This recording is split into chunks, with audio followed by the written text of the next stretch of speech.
क्या मतलब होता है कल्पवास का? बताओ,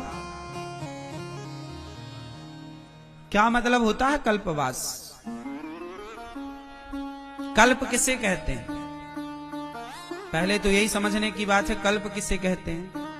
ये कौन सा कल्प चल रहा है? हाँ, ये कल्प चल रहा है श्वेत बाराह कल्प। वर्तमान में कौन सा कल्प चल रहा है? कल्प किसे कहते हैं? इसके पहले जो कल्प था उसका नाम है ब्रह्म कल्प।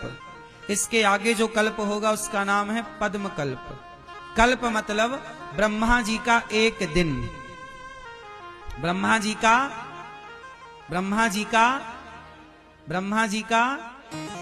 एक दिन। अच्छा, ब्रह्मा जी की एक दिन कितना बड़ा होता है? ब्रह्मा जी के एक दिन को एक कल्प कहते हैं। अच्छा, ब्रह्मा जी का एक दिन कितना बड़ा होता है? ब्रह्मा जी के एक दिन में 1000 बार चतुर्युग बीत जाते हैं। सतयुग, त्रेता, द्वापर, कलयुग। कितने बार राउंड लगा लेते हैं? जैसे सोमवार से लेकर के रविवार तक एक सप्ताह में कितने दिन बीत जाते हैं? 7 दिन बीत गए तो एक सप्ताह हुआ। हाँ या ना?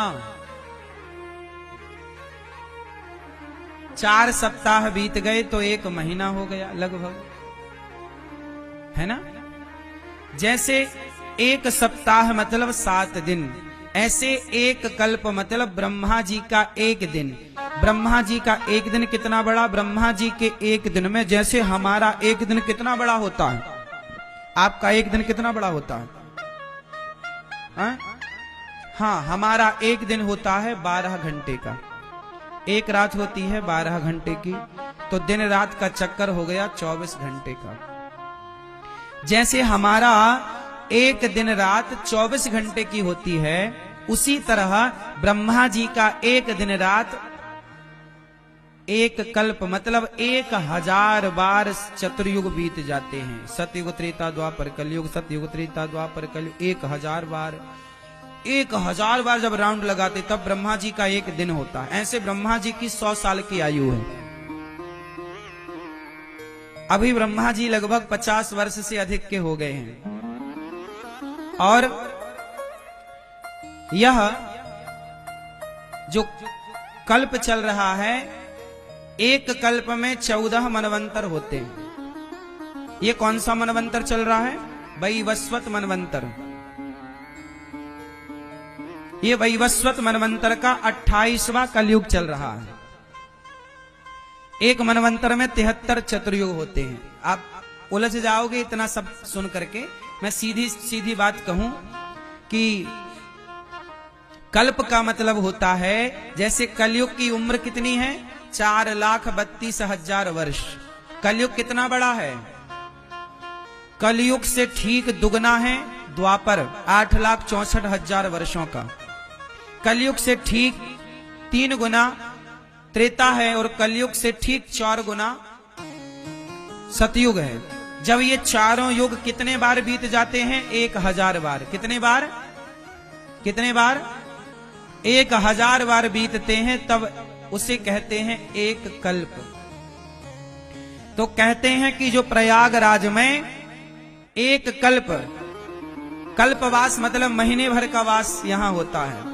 कहते हैं एक एक दिन को यहां पर कल्पवास कहते हैं। एक दिन कोई रुका मतलब एक कल्प। इससे क्या फायदा होगा? कहते हैं इस प्रयाग में माघ के माह में जो यहां पर कल्पवास करता है, तो जितना कल्पवास वो यहां करता है उतने कल्पों तक वह भगवान के बैकुंठ में रहता है आनंद से। यहां का रहा हुआ व्यक्ति वहां रहता है। इसलिए कल्पवास की महिमा है कि समय निकालो, घर का मोह त्यागो और तीर्थों में आओ, गंगा नहाओ और अपना बढ़िया यहीं पे देखो। कल्पवासी क्या करते हैं? अपनी रोटी खुद बनाते हैं, अपना चूल्हा खुद तैयार करते, अपना खुद बनाए खाए। नहीं तो कोई बात नहीं, भंडारे चल रहे हैं, प्रसाद पाए और अपने सीताराम सीताराम जपे दिन भर। भगवान पूरा समर्पण भगवान का, 1 माह पूरा पूर्ण रूप से भगवान का चिंतन करना है, यही है। तो जो यहाँ का वास करता है, यहाँ कल्पवासी बनता है, जो यहाँ कल्पवास करता है प्रयागराज जी में, वो सदा वैकुंठ में उतने ही समय तक कल्पवास, मतलब यहाँ का 1 दिन और वहां का 1000 चतुर्युग। बात समझ में आई? इसलिए लोग कल्पवास करते हैं कि हम भी देखो यहां पर 1 दिन नहाओ तो 1000 चतुर्युग तक वहां आनंद से रहो। पर ऐसे नहीं कि आओ और लड़ने लग जाओ प्रयागराज जी, ऐसे नहीं। तू ऐसी तू वैसा, ये दे वो ले ना। अपने क्रोध को क्रोध ना घर में छोड़ के आया करो। तुम्हें यहां यहां हम बताओ तीर्थ यात्रा करने आए हैं कि लड़ने? बोलो बोलो। अपना गुस्सा, अपना घमंड, अपना अभिमान, अपना धन धान्य, अपनी अमीरी, अपनी धन्ना सेठी घर पे छोड़ के आओ। यहां तो सच्चे सरल बन करके भगवान के चरणों का आश्रय लेकर के रहो।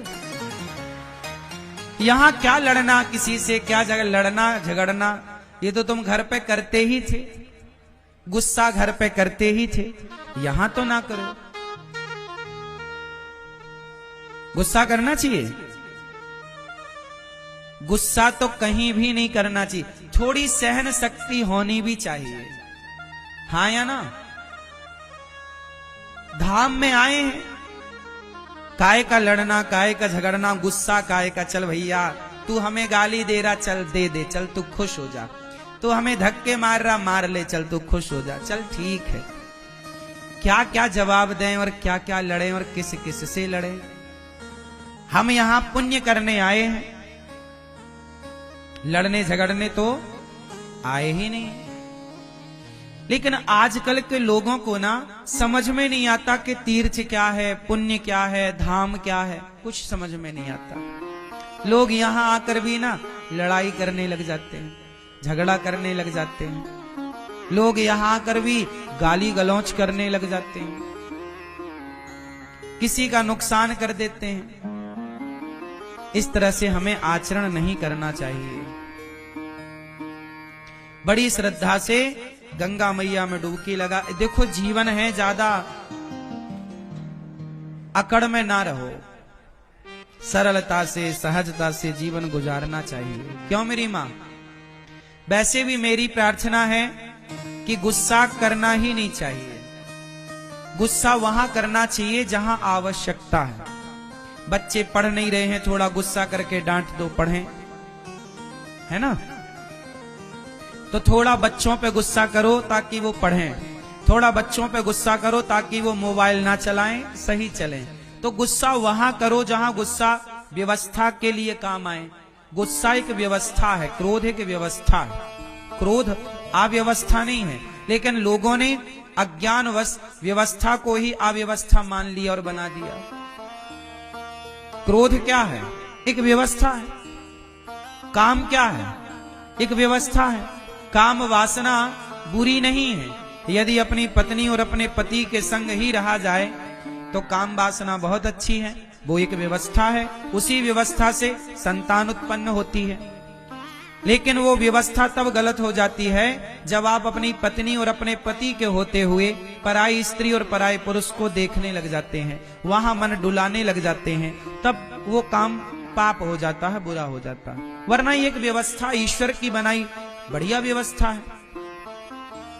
लेकिन आजकल लोग समझते नहीं, अक्ल है नहीं, समझ है नहीं। पत्नी पति के होते हुए भी पराई स्त्री पराई पुरुष को लोग ताकते रहते, तुझको सांझ सवेरे दिन भर ताक रहे हैं।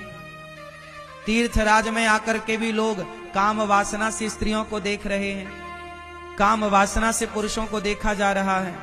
तो ये धाम में आकर के यदि तुम्हारी वासना अभी भी पर नारी पर पुरुष में है तो फिर गंगा कितना भी नहाओ फायदा नहीं है। खेल मेरी मां शरीर का। एक बार क्या हुआ, एक बार शंकर जी ने और पार्वती मैया ने कहा कि प्रभु ये भीड़ कहां जा रही है, इतने लोग लाखों नहीं करोड़ों। शंकर जी बोले जा रहे हैं सब लोग कुंभ नहाने। तो पार्वती मैया बोली अरे ये तो सब बड़े पुण्यात्मा हैं,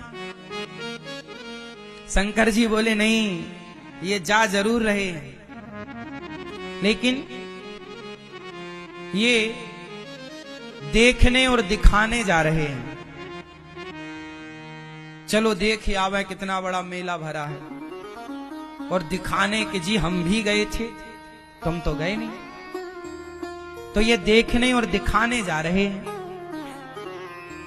पार्वती जी बोली नहीं, ये तो सब भक्त हैं और बड़ी श्रद्धा से जा रहे हैं, प्रभु इन सबको दर्शन दो, जितने भी कुंभ नहा रहे हैं सब पर कृपा करो, सब अच्छे लोग हैं। शंकर जी बोले चलो, पार्वती जी आप कह रही हो तो हम चेक कर लेते हैं कि इनमें से कितने लोग कुंभ नहाने आए हैं, कितने लोग पवित्र विचारों से आए हैं, चेक करते हैं।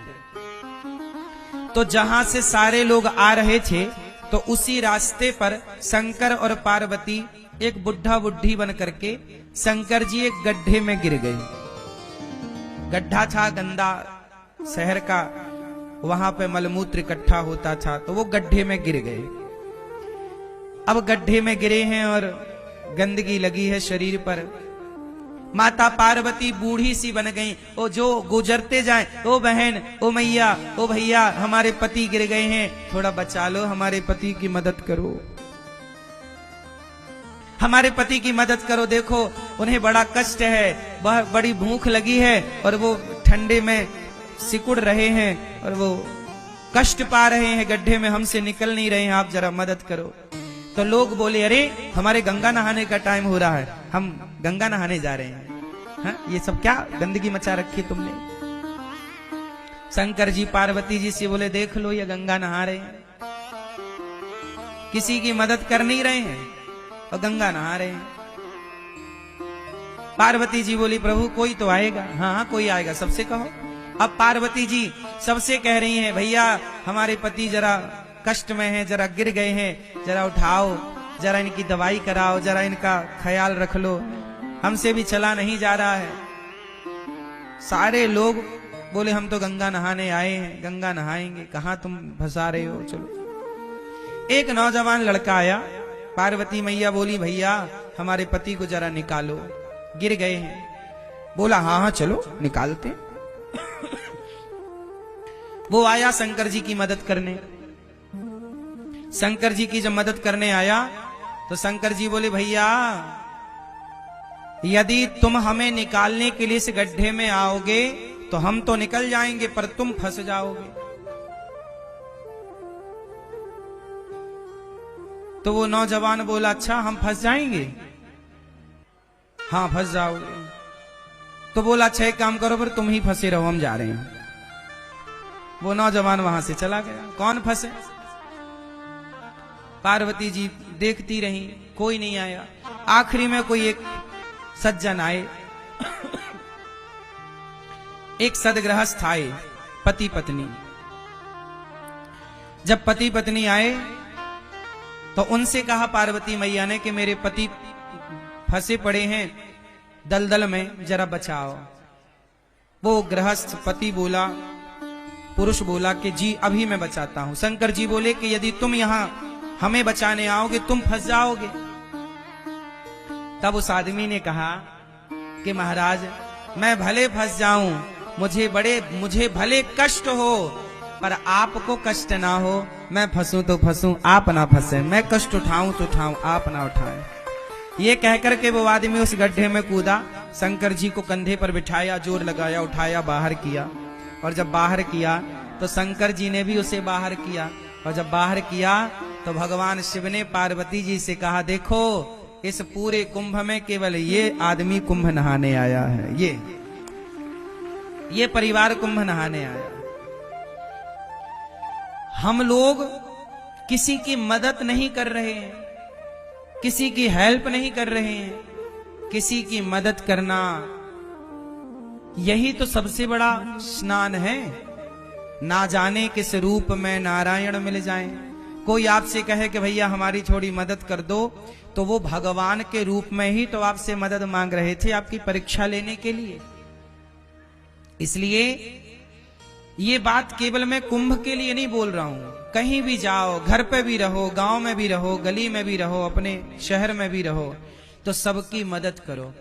शंकर जी बोले कि तुम फंस जाओगे इस गड्ढे में।